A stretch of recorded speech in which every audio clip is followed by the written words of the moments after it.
হাসিনা দেশ থেকে পালাইছে ঠিকই, কিন্তু শয়তানি ছাড়ে নাই। যদি আমরা আওয়ামী লীগের মতো চার দলে পরিণত হয়ে তাহলে কি মানুষ আমাদের ভালোবাসবে?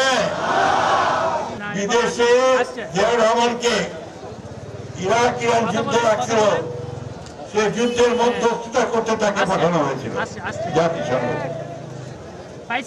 তিনি জাতিসংঘের যে নিরাপত্তা পরিষদে অস্থায়ী নির্বাচন, সেখানে জাপানের সঙ্গে প্রতিদ্বন্দ্বিতা করে নির্বাচিত হয়েছিলেন সদস্য।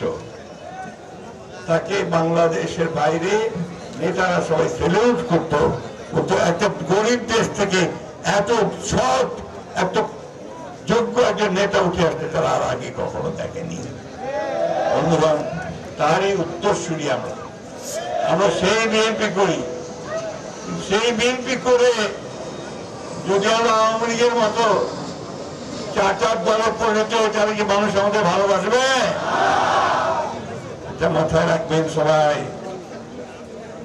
ইনশাআল্লাহ বললে হবে না, কাজে দেখাতে হবে। আমরা দেখাতে চাই যে আমরা আমাদের নেতা জিয়াউর রহমান সাহেবের মতোই সৎভাবে দেশ পরিচালনা করতে জানি।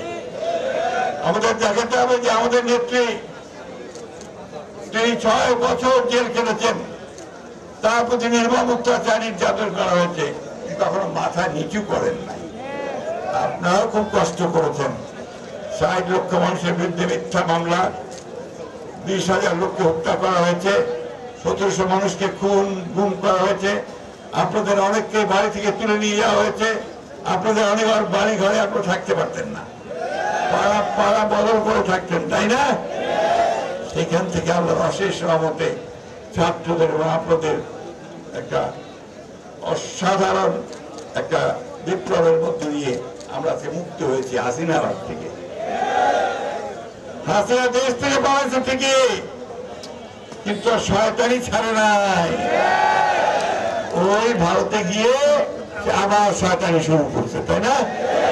ওইখানে আওয়ামী লীগকে বলে উস্কায় দেয়, ছাত্রলীগকে উস্কায় দেয়, এই তোমরা গোলমাল করো, মিটিং করো, মিছিল করো, মারামারি করো, নেতাদেরকে মারো। তাই করেছে, নূরকে মারছে, তাই না? আমাদের আরেক নেতা লুৎফর ভাই, তাকেও মারছে।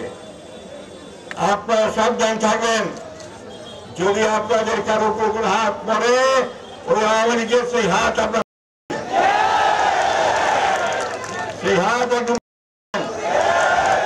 একটা কথা মনে রাখবেন, 2000 শিশু, ছেলে, কিশোর, মহিলাদের রক্তে আমরা এই স্বাধীনতা পেয়েছি। এইবার 24-এ, তারও আগে 1971 সালে আমরা লক্ষ লক্ষ মানুষের রক্তের বিনিময়ে স্বাধীনতা পেয়েছি। এই দেশটা কারো দানে দেওয়ায় নয়।